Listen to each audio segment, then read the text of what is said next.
आप सीढ़ी लाए, सीढ़ी सीढ़ी कहाँ गई? सीढ़ी अरे सीढ़ी कहाँ रखा? बताओ सीढ़ी था, सीढ़ी या सीढ़ी यही कहाँ कोई छोटी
बेणी माता मंदिर का जैसे हरिगिरी जी महाराज ने कहा कि महंत आपको बनाया जा रहा है, तो ऐसे में क्या कहना है, बताएं।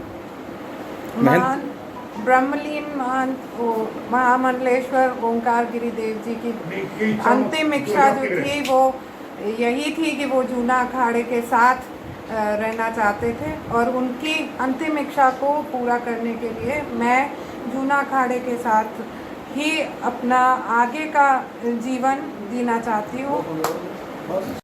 महंत जी की अंतिम इच्छा यही थी कि जूना अखाड़े के साथ वो रहेंगे, और मैं उनकी आज्ञा का पालन करते हुए जूना अखाड़े के साथ श्री महंत हरिगिरी जी महाराज जी के संरक्षण में रहना चाहती हूँ।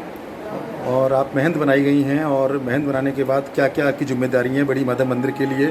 क्या क्या आप अग्रिम जो सोच क्या कहना है? सनातन धर्म की रक्षा करना, उसे अग्रसर करना, और वेणी माधव जी के प्रचार प्रसार में जितना भी अपने जीवन का संपूर्ण यज्ञ बना के और वेणी माधव जी का प्रचार प्रसार करना और गरीबों की सेवा करना, यही मेरा उद्देश्य है। पहली बात ये है कि निश्चित कई जन्म जन्मांतर का पुण्य होने के बाद हमारा एक उद्देश्य था कि जितना यहाँ बेणी माधव मंदिर है, जो प्राचीन चीजें हैं उनकी परिक्रमा, उनका प्रचार प्रसार हेतु, चाहे वो लुप्पी माता मंदिर था, चाहे बड़े हनुमान जी हैं, चाहे किला में था, चाहे और जगह जितने भी प्रयागराज में, चाहे वो दुर्वासा हो, चाहे वो अनेक ऋषियों का जो आश्रम था, उस पर हमारा नियंत्रण कार्यकर्ता हूँ मैं, कार्यकर्ता रहूँगा।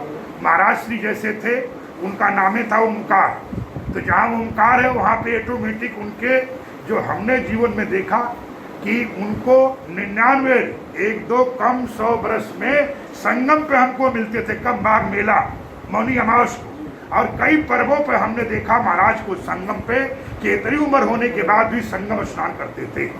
तो निश्चित मैं मानता हूँ कि महाराज का कहीं न कहीं ऐसा संन्यास लेकर इस जीवन उद्धार करने के लिए बेणी माधव का, निश्चित बेणी माधव लोग पहले भी 40 साल पहले देखे होंगे, 30 साल पहले देखे होंगे, आज भी बेणी माधव को एक महाराज युद्ध के तरह कम संसाधनों के अंदर रहकर अपना भी जो था, इसके लिए वो क्या नहीं किए। संसार में बहुत चीजें जो थी उन्होंने पूरा निष्ठा श्रद्धा के साथ भगवान का पूजन पाठ किया, आखिरी इच्छा जैसे थी, हमारी वार्तालाप हुई थी, वार्तालाप होने के बाद जैसे मेरे मिलते जुलते बहुत दिन से था, क्योंकि बेनी माधव मेरी श्रद्धा पहले से थी, आना जाना था। महाराज जी का था, हमने यही पूछा था जब हमसे मिलते थे, हमें महाराज जो आपका निर्णय होगा सर्वोच्च होगा। और उसी बात को मैंने कल शरीर पूरा होने के पहले भी मेरी जमुनापुरी जी महाराज से दूरभाष से वार्तालाप हुई, और आज भी मैंने, कल उन्होंने कहा तो मैंने कहा जो महाराज ओंकार गिरी जी की इच्छा होगी और अंतिम जो संदेश होगा, जो हमारे महामंडलेश्वर महाराज की इच्छा से ओंकार गिरी से बने थे, उनका कोई अंतिम इच्छा होगी तो उसका मैं पालन करूंगा। इसके लिए मैं भगवान बेनी माधव का और दत्तात्रेय का सौगंध खाकर मैं जमुना गिरी जी महाराज को आज भी बोला था, कल भी बोला था। हमने कहा कि देखिए हमारे लिए इसका कोई महत्व नहीं, क्योंकि हमें दत्तात्रेय भगवान का, हम लोग दत्तात्रेय का ध्रुवेश हैं, दत्तात्रेय के मानने वाले हैं, इसलिए दत्तात्रेय भगवान स्वयं नारायण है। नारायण का पूजा पाठ करना, उसके बारे में चिंतन करना हमारा काम है। तो मैं आप लोगों के सामने पूछता महाराज की क्या इच्छा थी, क्योंकि कल राम सेवक गिर जी महाराज भी हॉस्पिटल में गए थे, ऐसा सुनने में आया, ये पता नहीं है। वो 1 हफ्ता 2 हफ्ता पहले वार्तालाप करते थे और वो उन्होंने अंतिम वार्तालाप किया। वार्तालाप करने के साथ साथ जो बेनी माधव को लोग थे पद पे, और वो पद पे हमने कहा कि हमारे लिए तो ब्रह्मवाक्य महाराज का शब्द था, है और रहेगा। महाराज की जो अंतिम इच्छा है, अब मैं चाहूंगा यहाँ के जो महामंडलेश्वर जो 2013 अभिषेक किए थे, उनको उत्तराधिकारी अखाड़ा पहले से मानता रहा है। अभी मैं चाहता हूँ उनकी क्या इच्छा, उनकी निर्णय, इसके लिए मेरे लिए सर्वोच्च सुप्रीम कोर्ट है, और मैं समझूंगा बेनी माधव का और स्वयं यहाँ के देवी देवताओं का संकल्प की इच्छा है। श्रीमंत ओंकार गिरी महाराज जी जो जूना अखाड़े के महामंडलेश्वर थे, उनका शरीर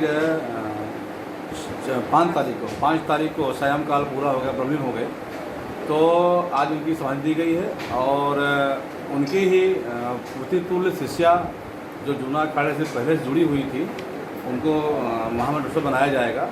फिलहाल अभी हाँ 2013 बन चुकी हैं, तो उनके महाराज जी के उत्तराधिकारी आप ही बनेगी, और उनकी इच्छा अनुसार महाराज जी ने कहा था कि उनको ही बनाया जाए, तो उनको बनाया जा रहा है। और मुझे पूरा भरोसा है, मुझे पूरा कि अपने दायित्व का ये संभालेंगी और सनातन धर्म के प्रचार प्रसार एवं बेनी माधव की जितनी भी प्रचार प्रसार पूरे विश्व करेंगी, वो मुझे पूरा विश्वास है।